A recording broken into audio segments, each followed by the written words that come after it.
Hello, welcome to another edition of CropLife Retail Week. I'm Eric Sfiligoj, editor of CropLife and CropLife Iron magazines.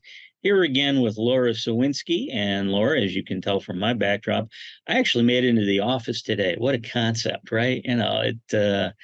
It feels great to be back and finally done traveling. But and I know you are in office as always. Can't see your ladder, but can still see your music stand, which is plus. Yeah, I almost didn't recognize you for a second. It's like, somebody just hacked into the system and And I'm well lit. a week. I'm well lit. I have ceiling lighting as opposed to just standing lamps on nightstands. So that's what you get when you set up an office in a bedroom. So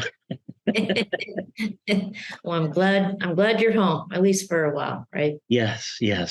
Thankfully. So hey, before we talk about my adventures out and about, I guess you have a little news to share regarding farmer sentiment, correct? I do. I really enjoy the monthly Purdue University CME group report. I find it really interesting. And so I have the latest one that came out this month in September, and this is for the August survey. So producer sentiment was notably lower in August, according to this latest report. The Ag Economy Barometer index dipped 8 points to a reading of 115. This month's decline was fueled by producers' weaker perception of current conditions, both on their farms and in U.S. agriculture. Two other measurements in the barometer: the index of current conditions fell 13 points to a reading of 108. The index of future expectations also declined 5 points last month to a reading of 119. So James Mintert is the barometer's principal investigator, and he's from Purdue. He said, quote, "Rising interest rates and concerns about high input prices continue to put downward pressure on producer sentiment. This month, over half, 60%, of the producers we surveyed said they expect interest rates to rise in the upcoming year." So, this week, of course, we heard from Jerome Powell of the Federal Reserve. Interest rates, Federal Reserve kept them at the same, the same. They didn't raise them. However, my sense is that while they didn't raise them this week, there's will likely, I think, kind of going out on a limb, I think they may raise them before the end of the year. So clearly that's a concern in the ag space and the economy overall. One other thing from the most recent survey that stood out for me, when asked about their top concerns for their farming operations in the next 12 months, producers continue to point to higher input prices. 34% of those polled named higher input prices as the concern. Likewise, rising interest rates, 24% of respondents noted that. And lastly, even though crop prices weakened significantly this summer, only 1 in 5 producers, so 20%, chose declining commodity prices as one of their top concerns. So that's the latest. For those of you that want to check out more details on the latest survey, purdue.ag/ag barometer. So that's the scoop. So we'll see what next month holds. But I thought that was rising interest rates, the boogeyman, if you will, that's hanging over all of us. So.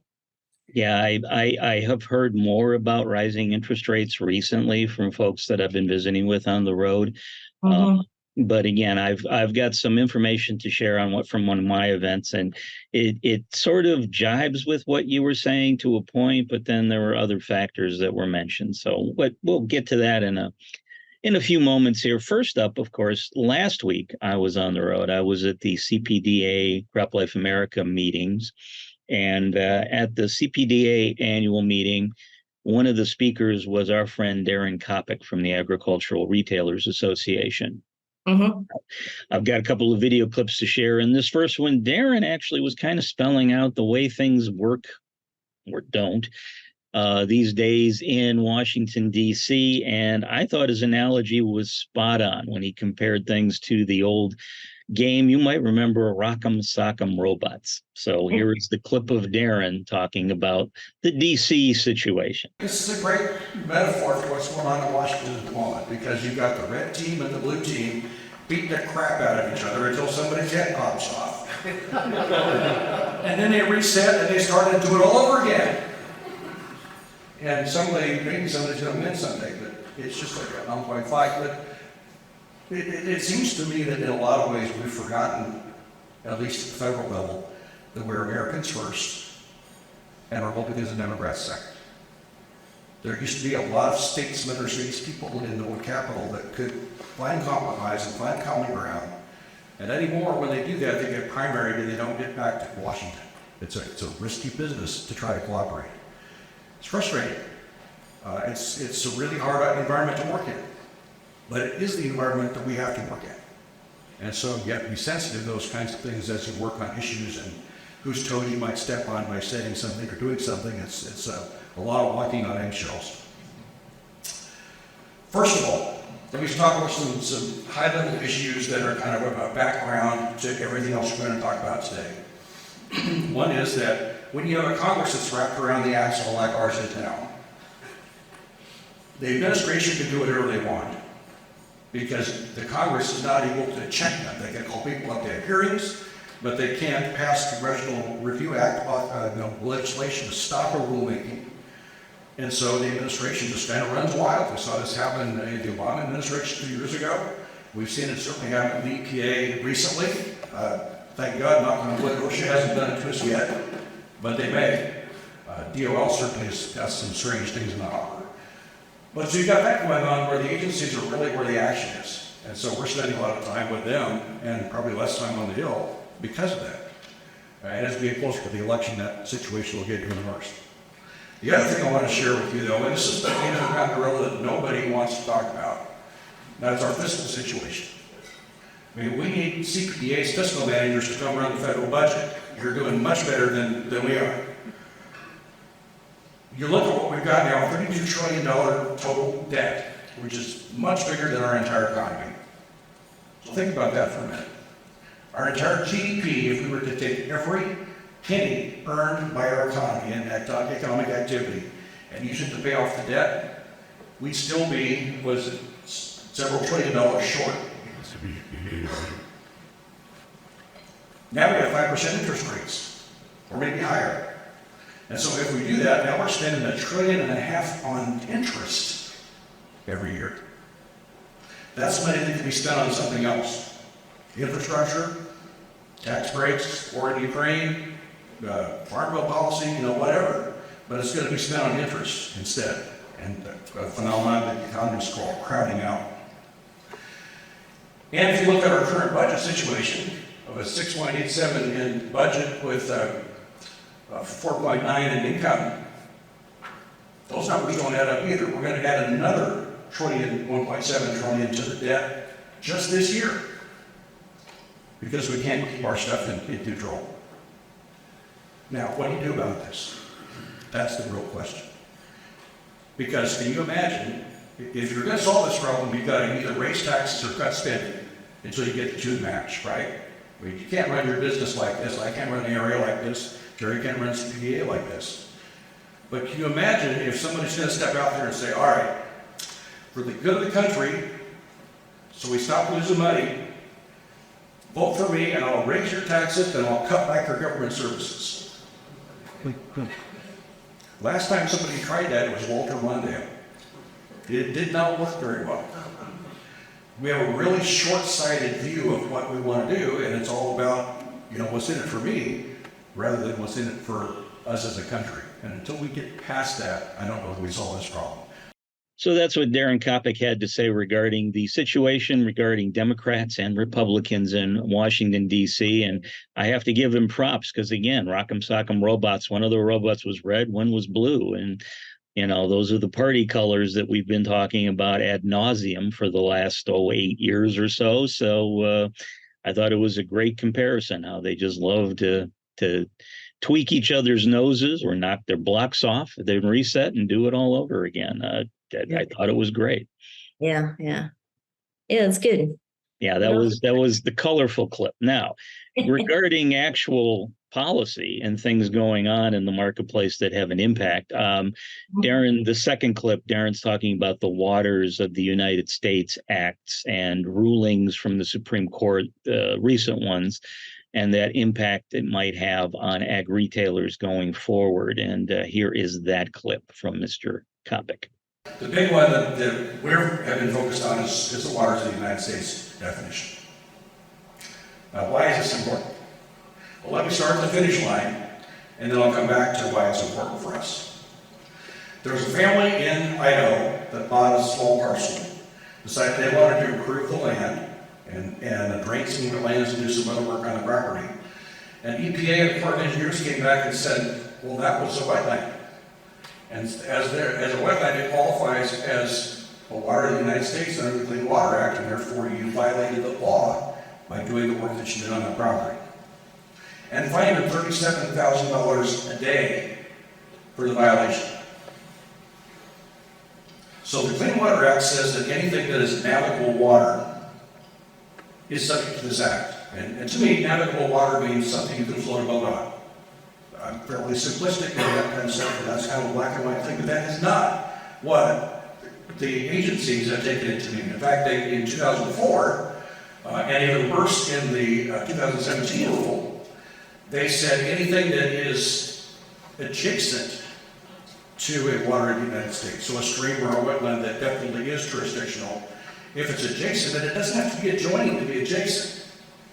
In the 2017 rule, it got so bad that you could have a wetland with some kind of a waterborne insect in that wetland that would fly over to a mud puddle that was not connected to the wetland, lay an egg in that mud puddle, and now there is a significant nexus connection between those two bodies of water, and the mud puddle is now a water of the United States. That's how goofy it got.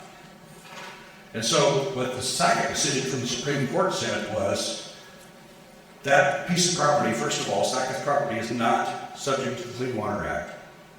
And secondly, the significant nexus test is thrown out. You cannot use that. So go back and rewrite the rule. Well, a bunch of us in January, when EPA was finishing their rule, said, don't release this thing now. You're going to get a court decision in a few months. You're going to have to go back and change it again. Don't waste your time. Of course, they did it anyway. So now they had to rewrite a rule and come up with something earlier this month. Interestingly enough, the decision about whether the property was subject to the act or not was a unanimous decision by the court. All 9 justices said Sackett's property is not what we meant by what it's going to be under the Clean Water Act. That's phenomenal. A narrower decision, 5-4, was the one that threw out the significant nexus test. And so that's the one that I think if the court ever flips back to a different makeup, and if there's a piece of litigation come forward, we may see that get challenged again, but it's good for the moment. Unfortunately, what EPA did was they did what they call a surgical change in the rule. So instead of wholesale changes like we thought the court was wanting to do, all they did was go through the rule, take out the significant nexus test, and everything else is still in there. So I don't think we're done with litigation yet. In fact, if I were going to be honest, I'm not sure we're ever going to be done with litigation on this act. It may last longer than any of us do. But that's the state of play at the moment. Here's why it's important to us. Under the 2017 rule and maybe the 2004 rule, these would have been waters of the United States because they ran water occasionally during rainstorms and therefore were connected with a significant nexus to something that definitely is a water of the United States. And as a water of the United States, you cannot apply pollutants, which includes pesticides and fertilizers. So you either have to have a Clean Water Act permit to make that application to permit you to pollute, or you have to farm around all those little ditches and swales that might run water someday. So it's a critically important issue for farmers and for applicators out there to try to have efficient farm operations. And I mentioned surgical rule change. We'll see what happens with that, but EPA didn't do nearly as well as we hoped they would. So that's what Daren had to say about WOTUS. As he pointed out, this is something that will probably stay in the news and in the courts going forward for years and years to come. But at the moment, it sounds like some of the rulings that have come down make it a little easier for applicators to be doing their jobs in 2024. Good deal. Yeah. So, and then this week, now that was last week's trip. This week's trip, I was down in London, Ohio, on the Molly Caron Fairgrounds of Ohio State, the Ohio State University, excuse me. And that was the Farm Science Review. And of course, that event has been held for numerous years, draws a couple thousand people to middle of Ohio for a 3-day event. There were lots of equipment to see, plenty of things that we saw at shows like Maggie and Farm Progress already, and you can see some still images of what I saw while I was there. But one of the things that makes this a special event, of course, since it's on the Ohio State Fairgrounds, they usually bring in some of their experts to talk about things like crop insurance or liability issues or legislative issues. And one of the speakers this year was Barry Ward, who is one of the folks at the Ohio State University that follows the economics of agriculture. Now, Barry was talking a little bit, and this is sort of interesting because he was talking about, somebody asked a question regarding the profitability of row crops in 2023, in particular in Ohio, but more broadly across the country. And he mentioned that, as he put it, that summer corn prices have been a quote unquote big disappointment. He says that corn prices this year are down about 50 cents lower than they were in May.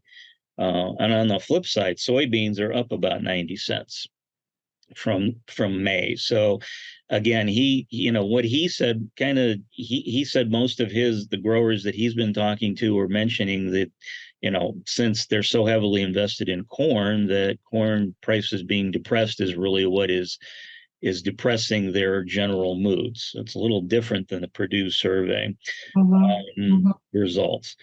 One thing he was also asked about was 2024 and what's going to be going on with input pricing. He basically said that, crop protection product costs will probably be flat to lower. Same with seed.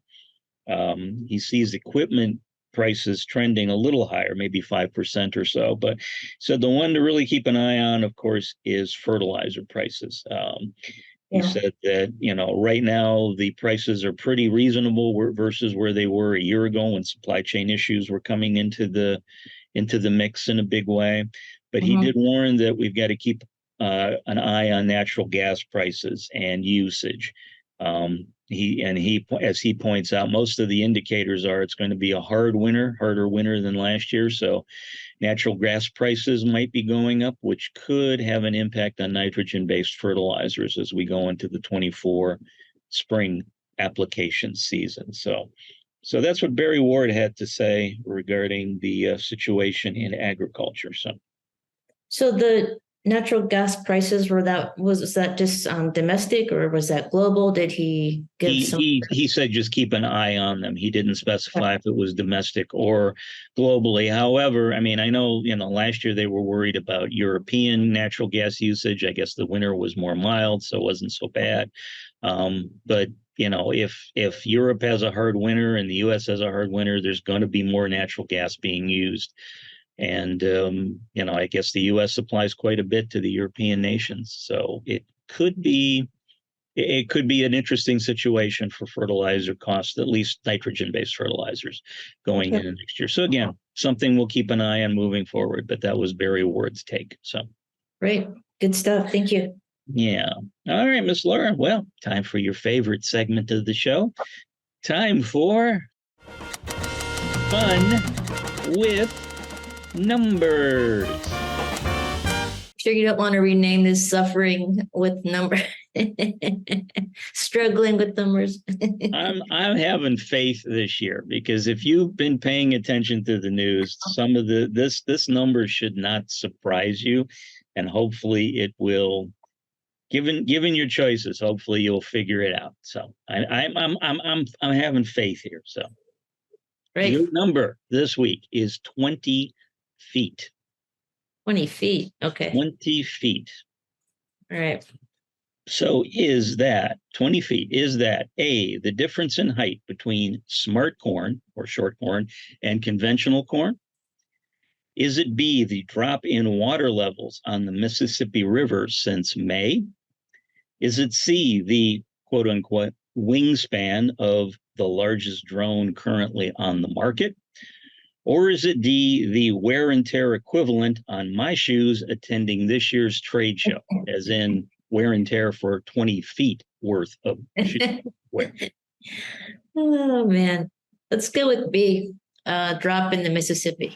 You are correct. Congratulations, ma'am. Yes, corn never gets to 20 feet, and the drone wingspan, I think the largest one I've seen is 18 feet. So, yeah, this was a story in the Wall Street Journal recently that talked about, I guess, they were measuring the U.S. Geological Survey data on the Mississippi River, said that in early August that between St. Louis and Memphis that the river was averaging 10 to 20 feet lower than a year ago, but on average the river levels have plummeted 20 feet since May.